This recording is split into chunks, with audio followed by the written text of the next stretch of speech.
Hey guys, and welcome back to this channel. In this video, I'll be showing you guys how you can craft the um, brick serving cart in Heartopia. So it is for the Modular Streets Festival. You will already get it once you've logged onto the game, like immediately.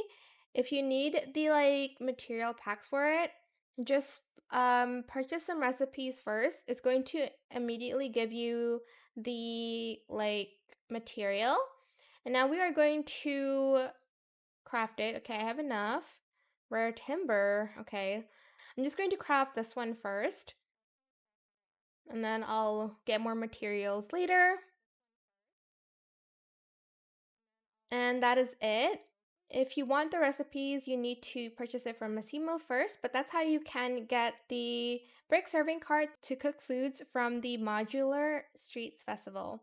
I hope it was helpful for you guys. Don't forget to like, comment, share, and also subscribe to this channel if you haven't done that already. If you have any more questions about this video, just leave it in the comment section down below. I will try my best to answer them all for you guys. And if you found this video helpful, please click the thanks button as well. Here's the serving cart. That is it. Thank you so much for watching. Bye.